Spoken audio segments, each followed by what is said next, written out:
Are you hard stuck in Valorant? You can't find yourself a pocket sage and you really want to get out of bronze and silver? Well, that's okay, because today I'm bringing you 5 beginner tips on how to climb rank in Valorant and make you a better player. So without further ado, let's get into it.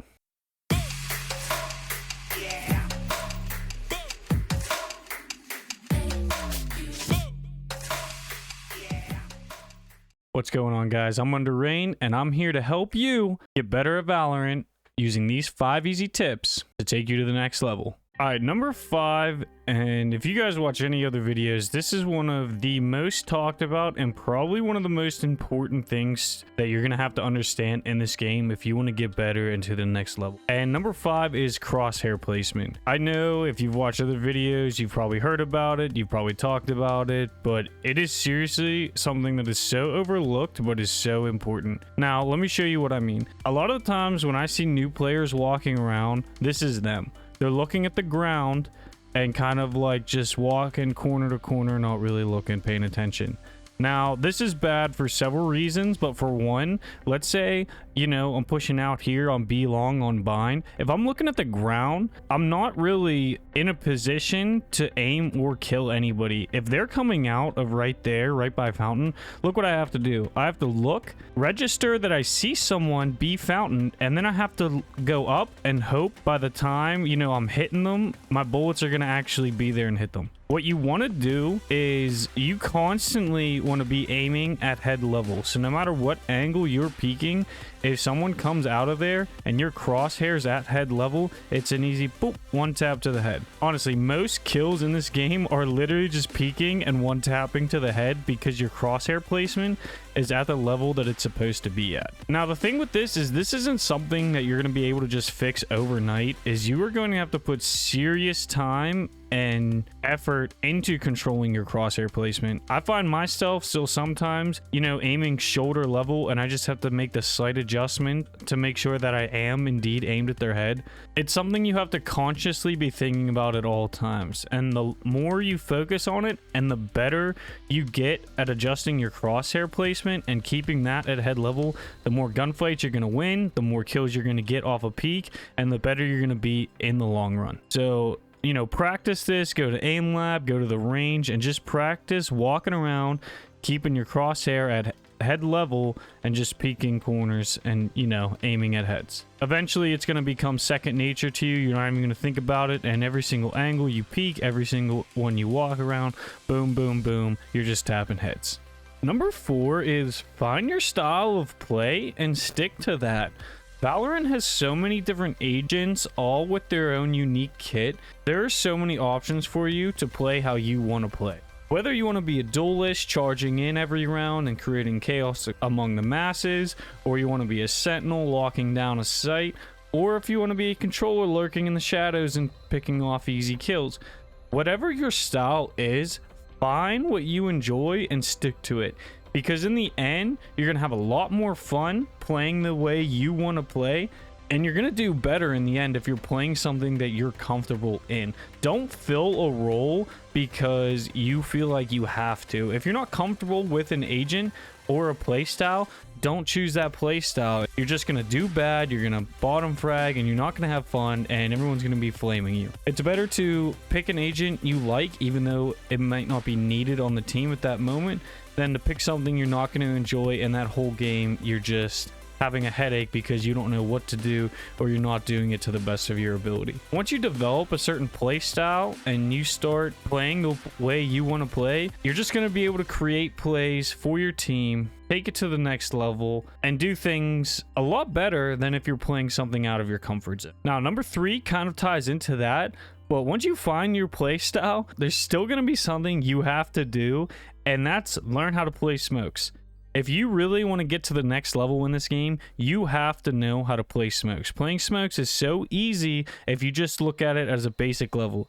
It's a role that almost always needs filled once you get into the higher ranks. Knowing how to play them is going to be super important for you and your team. Because let's face it, everyone's had to fill smokes before, unless you're that insta-lock jet who doesn't say anything all game. Other than that, one time or another, you're probably going to have to play smokes, so it's going to be best for you to learn them early on. That way you know the play style it takes for smokes, where they're going to be placed, when you need to place them, and even if you're not the one smoking that game, you can at least communicate to your controller during that game where you want smokes, what you're going to do with them, and the plays you're going to make with those smokes. Like I said, if you want to get to that next level, learning smokes and to play them is going to be super important. Anyone who goes into a game and says, oh, I don't know how to play smokes, they're a liar. They just don't want to.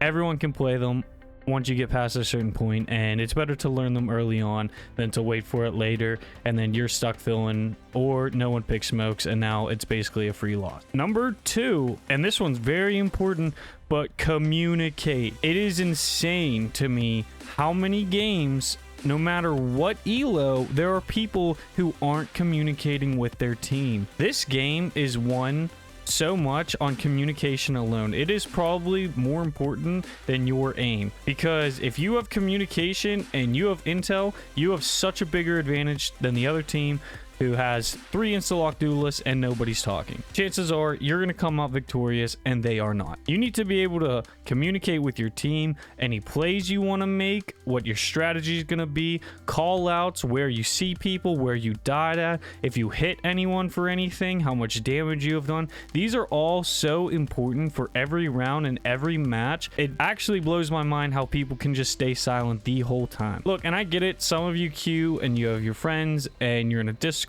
I get that maybe you're in a game with 1 or 2 of your friends and you guys are communicating. Well, the other 2 to 3 people on your team who can't hear you are going to suffer greatly, and your whole team's going to suffer because you aren't communicating with them in game. Don't think because you're in bronze or silver that, oh, it's going to get better as you progress through the ranks. No, there are immortal, diamond, and platinum players all who don't say a word all game, and it's so frustrating to deal with. And then all of a sudden everyone's tilted and you just gave yourself a free loss over just communicating with your teammates and calling out as the game goes on. Number 1, and I think this is the most important thing if you want to get better at this game and climb the ranks, and that is to have fun. Seriously, guys, what's the main reason most of us game in the first place? We want to have fun.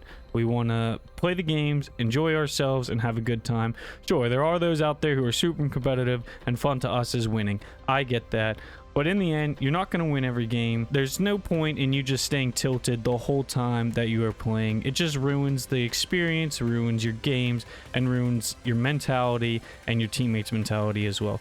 If you're not having fun, please just step back, rethink, go on a walk, do something, so that way whenever you do log on and you're playing these matches and you're climbing, getting the higher elos, you are having fun the whole time. If you stop having fun, you're really not going to enjoy this game as much, and it's sad to say because this is such a fantastic game and it is so much fun. I honestly have way more fun playing unrated with my friends than I do loading into comp and dealing with toxic duelists who insta-lock and then don't say anything. But regardless, whatever you're here for, having fun is super important, and you are just going to have a much better time having fun day to day and enjoying yourself playing this game. Well, there you have it. There's 5 tips for beginners on how to get better at Valorant.